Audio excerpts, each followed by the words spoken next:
Welcome back to the Fairways of Life show as we continue our tour through Ireland. We're in the northwest of Ireland this week, and I'm with Paul Eales once again. If you remember, Eales was with us last week talking about shots that you want to play on links golf courses. This man played in 8 Opens. He's a winner on what was then called the European Tour. He won on the Legends Tour. He won on the Challenge. He won every level that he has played at. So last week, Eales, we were talking a lot about these kind of almost dead-handed little shots. Maybe it was an 8-iron that you only wanted to go 130 yards because you were working it with the wind or against the wind, as it were, as you were explaining to us. We thought maybe this week it would be fun to have you teach us a little bit more about the short game and the challenges that you face in links golf in that regard. Absolutely, madam. And the great thing about the environment on links golf, it gives you so much optionality that you probably wouldn't have on, say, a parkland course where it was lush and soft. You've got to use the ground here, use the environment. The wind's blowing, normally coming sideways, downwind. You've got to take all that into effect, as you do with the lie, which is normally really tight. So it's not that easy to get the club underneath the ball to get the loft. But we're just going to show you a few things here. We've got a sand wedge, 56, a putter, an 8-iron, and a little 3-wood. All of these would be appropriate to play this little shot here, some 15 yards. And the technique pretty much stays the same, so it can be quite easy. So rather than just the lob wedge, pop it up in the air. So we'll go through and go and show you a few. So we've got the 56 here, the most lofted club. So it's a pretty standard address position, pretty central, weight slightly forward, but the key here is to keep the width in the backswing so that the club doesn't get too steep. We don't really want too much interaction with the ground other than width. And pop it forward, and there's a little bit of run out there. Maybe heard there that I caught the ground first before I hit the ball, but that's okay if you're nice and shallow. If you get it steep and catch the ground first, the leading edge digs in, the golf ball will finish here. So we'll move to a straighter face club here. The action's still going to be the same. We won't have to hit it as hard, and the ball won't fly as far to target. It'll come in a little bit lower and we'll have more run. Again, I caught the ground, but it's getting myself there onto the putting surface. The ones I find more tricky with a hybrid or a 3-wood, the faces are a little bit hotter, but again, the same action. Keep it nice and shallow, and it's just like a little putt. Runs along the ground. The reason we keep it on the ground, there's nothing to go over. The ground's firm, and then of course, the one that I would say is the key thing. Anytime you can get a putter in your hand around links golf, there's nothing to be frightened of, is you just get the putter out and just hit it a little bit harder and up to the target. So pretty much the same action, Matt, with 4 different clubs, and the results are pretty similar. All right, so much of the attention about the nuance of shots that are needed in links golf will be focused on, of course, the Open. And so, Eales, I got something special for you now.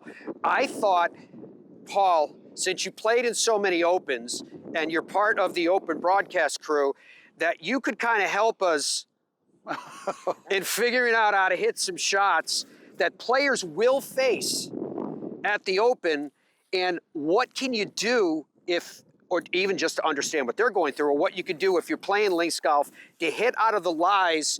And I thought I was pretty generous with the 3 lies that I gave you, don't you think? No, you weren't, Matt. So, okay, so we've got 3 different situations. Obviously, these balls are all within sort of 6 feet of each other, but it can show the differing in lie. This one actually isn't too bad because I'm playing this way and I can hit the back of the ball. Can you see how it's nice and clean at the back of the ball? So if I can get the club coming in a little steeply, I can hit the ball without having to take too much grass and having to be too vicious with the swing. So the shot's around about 30 paces. I can get to the back of the ball, but I need to come a little bit steeper. The ball's going to come out lower, but we should be able to get this ball on the green. And there it goes, comes out running. but at least we got it, we recovered back onto the green. Now this one is a different scenario altogether. The ball's a little bit deeper, but you can see all this grass I'm gonna have to go through to get to the back of the ball. This is gonna need a lot of speed, but don't forget, you also have the option of declaring this unplayable because this may not come out. Let's have a go, but I'm gonna need a lot of speed, and remember, I'm gonna have to enter through this grass. So if this ball comes out here, we actually may have done quite well, but this is gonna need a bit of force. You can see, goes through the grass, the ball doesn't move, and you'll see this an awful lot with even the best players in the world, with all the speed they've got. There's so much grass for the club to go through, the ball hardly moves. So that's the option, take a penalty. This one, again, similar to the first one, but there's still some grass here. So we need speed to get to the back of the ball, but because it's steep, it's coming out low. So again, it's not a shot that you're going to try and balloon in the air and land softly. You've got to allow for the run, but I'm going to have to hit this harder again because I've got the grass to grow through. It's out, but it's across the green in the other side of the bunker. So 3 different lies, all within 6 feet, all with a different outcome, and it's the lie that dictates it. So it's really important to have a look at how it is and weigh up your options before you have a swing. So Maddie, we've made our way to the green side bunker. You can see typical links, the revetting, that's the sods laid on top of each other to create the wall. Fortunately here the ball's finished in the centre of the bunker, it's a nice lie. So again, no need to complicate things here. The sand's nice and soft. So using the sole of your club face, don't be trying to dig the ball out, keep it shallow, take the sand beforehand, maybe wait a little bit further forward. Hands I like a little bit lower to keep the arc a little shallower. Again, this takes loft off the club. We want to keep loft on the club by being nice and shallow, and don't be frightened of big full swing. And let the ball just explode out. And of course you get a face full of sand because it's in, so we call that the shampoo shot, where you get sand in your hair, but it's good for exfoliation. All right, so now we've made our way to the putting surface. Fescue grass is different than many of the strains that people are used to playing. It's very typical of links golf on this side of the pond.